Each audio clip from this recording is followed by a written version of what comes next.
Saudara-saudari yang terkasih, kita jumpa lagi dalam Pelita Hati hari ini, Jumat 12 Agustus 2022, hari biasa dalam Pekan Biasa yang ke-19. Bersama saya Romo Thomas Suratno SC dari Paroki Cilandak, Jakarta Selatan, mendengar dan merenungkan Sabda Tuhan, yakni firman Tuhan yang tersurat dalam Injil Matius, bab atau pasal 19, ayat 3 sampai dengan ayat 12.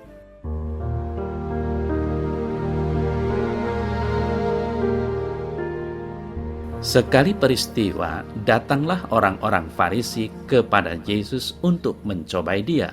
Mereka bertanya, apakah diperbolehkan orang menceraikan istrinya dengan alasan apa saja? Jawab Yesus, tidakkah kamu baca bahwa Ia yang menciptakan manusia sejak semula menjadikan mereka laki-laki dan perempuan, dan firman-Nya, sebab itu laki-laki akan meninggalkan ayah dan ibunya dan bersatu dengan istrinya, sehingga keduanya itu menjadi satu daging. Demikianlah mereka bukan lagi dua, melainkan satu. Karena itu, apa yang telah dipersatukan Allah tidak boleh diceraikan manusia.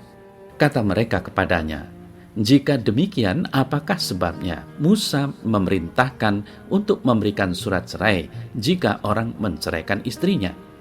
Kata Yesus kepada mereka, karena ketegaran hatimu Musa mengizinkan kamu menceraikan istrimu, tetapi sejak semula tidaklah demikian. Tetapi aku berkata kepadamu, barang siapa menceraikan istrinya kecuali karena zina, lalu kawin dengan perempuan lain, ia berbuat zina. Murid-murid itu berkata kepadanya, jika demikian halnya hubungan antara suami dan istri, lebih baik jangan kawin. Akan tetapi ia berkata kepada mereka, tidak semua orang dapat mengerti perkataan itu, hanya mereka yang dikaruniai saja. Ada orang yang tidak dapat kawin karena ia memang lahir demikian dari rahim ibunya. Dan ada orang yang dijadikan demikian oleh orang lain, dan ada orang yang membuat dirinya demikian karena kemauannya sendiri, oleh karena kerajaan sorga. Siapa yang dapat mengerti, hendaklah ia mengerti.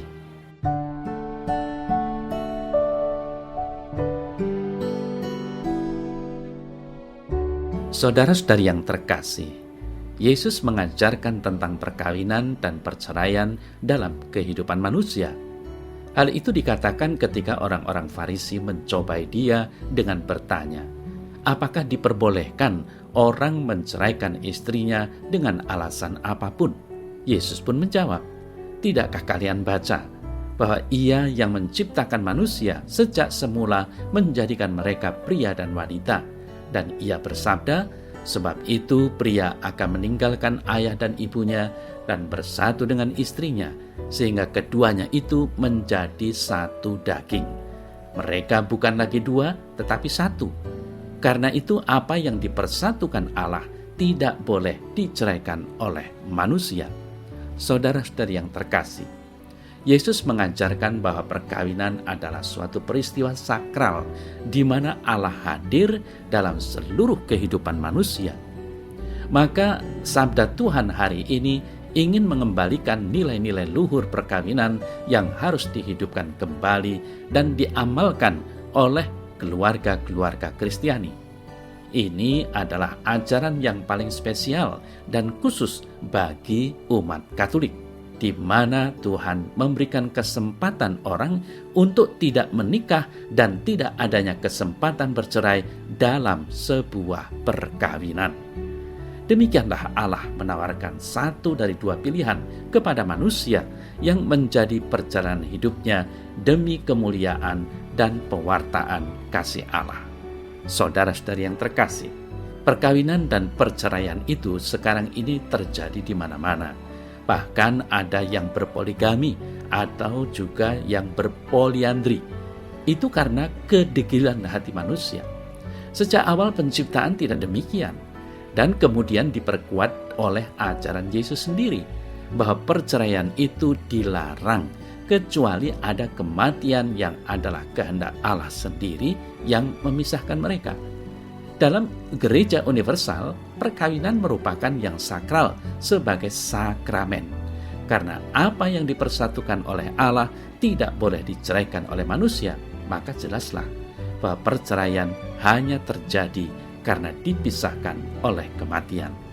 Saudara-saudari yang terkasih, sebuah ikatan perkawinan bukan soal siapa milik siapa atau siapa membeli siapa.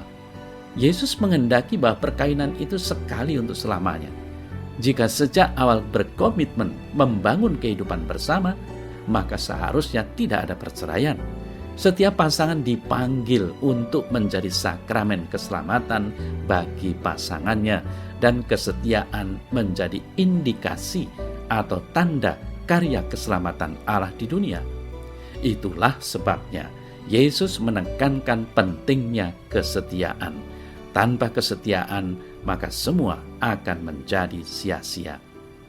Saudara-saudari yang terkasih, kesetiaan Allah terhadap manusia menjadi panutan kesetiaan pasangan suami istri.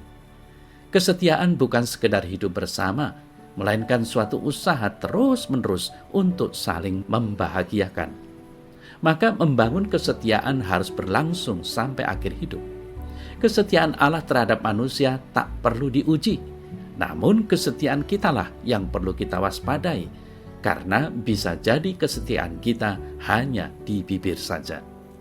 Demikian juga kesetiaan antar pasangan suami istri hendaknya diusahakan terus-menerus tanpa rasa jemu, supaya tidak tumbuh berkembang kesetiaan yang bersifat semu. Ini semua demi kemuliaan nama Tuhan dalam keluarga.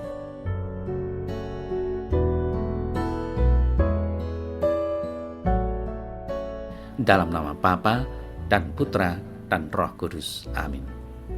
Ya Tuhan Allah, berilah aku semangat kasih setia seperti yang Kau miliki terhadap diriku, sehingga terutama kehidupan keluarga-keluarga Kristiani dapat memberi kesaksian bahwa yang telah Kau persatukan dan tak boleh diceraikan itu sungguh mendorong perjuangan untuk mencapai kebahagiaan sebagai keluarga orang beriman. Amin. Semoga Allah yang Maha Kuasa memberkati saudara dalam nama Bapa dan Putra dan Roh Kudus. Amin.